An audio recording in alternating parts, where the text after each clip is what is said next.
प्रधानमंत्री मोदी 2 अगस्त को वाराणसी के दौरे पर जाएंगे और उसको लेकर बीजेपी कार्यकर्ताओं ने भी तैयारियां तेज कर दी है और इसी कड़ी में स्वच्छता अभियान की शुरुआत हुई है। इसमें आयुष मंत्री दयाशंकर मिश्र दयालु ने वाराणसी की सड़कों पर झाड़ू लगाकर साफ सफाई की। मंत्री दयाशंकर मिश्र ने लहुरा बेस से चंद्रशेखर आजाद पार्क और आसपास की सड़कों पर झाड़ू लगाया। तो आप देखिए, प्रधानमंत्री मोदी पहुंच रहे हैं, उससे पहले दयाशंकर दयालु को आप देख सकते हैं साफ सफाई, और साफ सफाई में ये सड़कों पर झाड़ू लगाते हुए दिखाई दिए।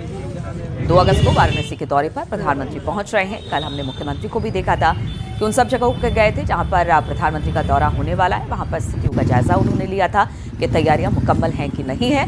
और आज ये तस्वीर आप देख रहे हैं, बीजेपी ने अब स्वच्छता अभियान शुरू किया है और जगह जगह पर साफ सफाई इस वक्त मंत्री दयाशंकर मिश्र दयालु की अगुवाई में चल रही है।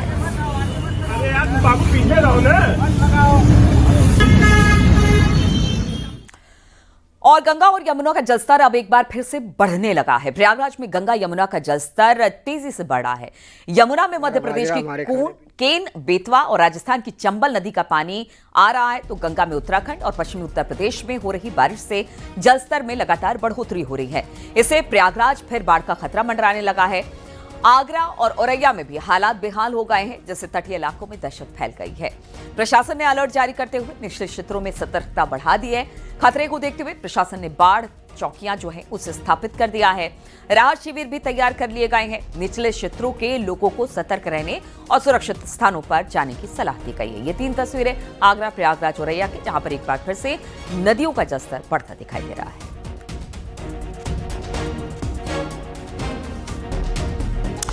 और आगरा में चंबल नदी तेज उफान पर है, खतरे के निशान के करीब पहुंच गई है चंबल नदी। फिलहाल चंबल नदी का जलस्तर 129.5 मीटर पर है, जबकि खतरे का निशान 130 मीटर पर है। बाढ़ के खतरे को देखते हुए प्रशासन अलर्ट है। नदी का जलस्तर हर घंटे 20 सेंटीमीटर की रफ्तार से बढ़ रहा है। प्रशासन ने चंबल नदी के किनारे 38 गांव में मुनादी कर दी है और इसे लेकर हाई अलर्ट जारी कर दिया गया है। कंट्रोल रूम में बाढ़ प्रभावित गांवों का लगातार अपडेट लिया जा रहा है। मामला पिनाहट घाट चंबल नदी का बताया जा रहा है।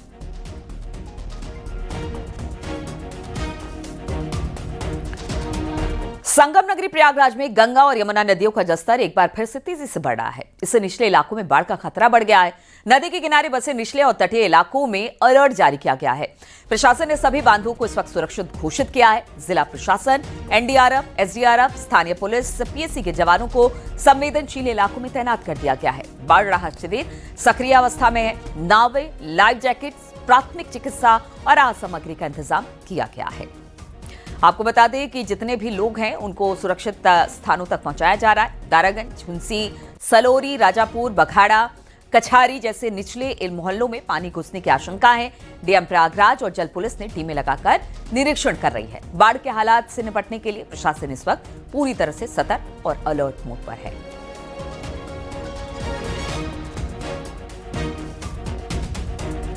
औरैया में यमुना नदी का जलस्तर अब तेजी के साथ बढ़ा है। निचले इलाकों में बसे दर्जनों गांव में बाढ़ जैसे हालात बन गए हैं। यमुना खतरे के निशान से कुछ नीचे ही बह रही है। औरैया में यमुना नदी का 113 मीटर पर खतरे का निशान है। फिलहाल 111.77 पर जल स्तर पहुंच चुका है। यमुना के नदी के किनारे बने अंत्येष्टि स्थल और स्नान घाट इस वक्त पूरी तरह से टूट चुके हैं। यमुना नदी का जलस्तर बढ़ने से निचले इलाकों में बाढ़ जैसे हालात हैं। बाढ़ से निपटने के लिए जिला प्रशासन ने पुख्ता बंदोबस्त किए हुए हैं। ये हमारे यहाँ हर वर्ष बाढ़ आने के कारण ये मेन गांव का मेन रास्ता है, जो कि बंद हो जाता है पानी के कारण। यहाँ कोई भी आदमी कहीं भी आने जाने में बंद रहता है। कोई काम के लिए हम लोगों को बहुत परेशानी उठानी पड़ती है। सरकार से अनुरोध है कि इस समस्या का समाधान करने का कष्ट करें। और बुलंदशहर में एक युवक पर जानलेवा हमला हुआ। वो देवी मंदिर से दर्शन कर लौट रहा था, तभी अज्ञात वाहन हमलावरों ने उस पर ताबड़तोड़ फायरिंग शुरू कर दी। फायरिंग के दौरान उसके पेट में गोली लगी, जिससे वो गंभीर रूप से घायल हो गया। वहीं युवक का दूसरा साथी हमले में बाल बाल बच गया। घायल युवक को तुरंत नजदीकी अस्पताल में एडमिट करा दिया गया, जहां पर डॉक्टरों ने उसकी गंभीर हालत को देखते हुए उसे हार्ट सेंटर रेफर कर दिया। मामला औरंगाबाद जिला क्षेत्र का है। पुलिस ने घटनास्थल पर पहुंचकर जांच शुरू कर दी है। पुलिस की कई टीमें हमलावरों की तलाश में लगी है। आसपास के सीसीटीवी सीसीटीवी फुटेज खंगाले जा रहे हैं और गांव वालों से पूछताछ की जा रही है। पुलिस इस बात की जांच कर रही है कि इस हमले के पीछे आपसी रंजिश है या फिर कोई और वजह है।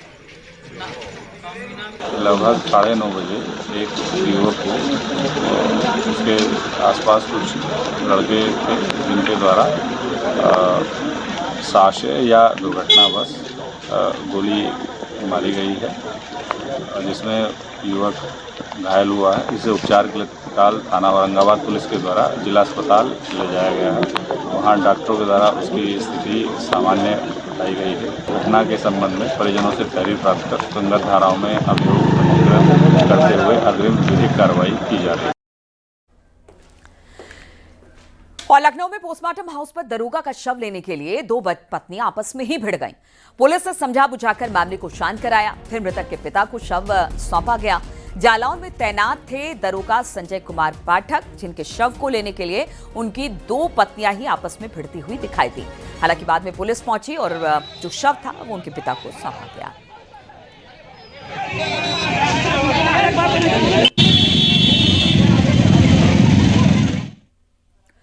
हरदोई में कोर्ट ने मारपीट के एक मामले में बाप बेटे समेत 5 दोषियों को 5-5 साल की सजा सुनाई है। साथ ही उनके ऊपर 13-13 हजार रुपए का जुर्माना भी लगाया। जुर्माना न देने पर 6 माह की अतिरिक्त सजा भी काटनी होगी। सितंबर 2015 का ये मामला है। यहां पुरानी रंजिश में एक पक्ष ने दूसरे पक्ष के लोगों के साथ मारपीट की थी।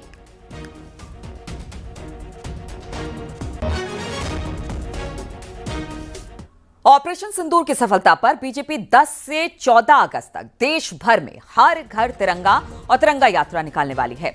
इस दौरान स्थानीय जिले स्तर पर अलग अलग कार्यक्रम का आयोजन किया जाएगा। बीजेपी के निर्देश पर कार्यक्रम घर घर तक ऑपरेशन सिंदूर की सफलता और भारतीय सेना के पराक्रम को जन जन तक पहुंचाएगा।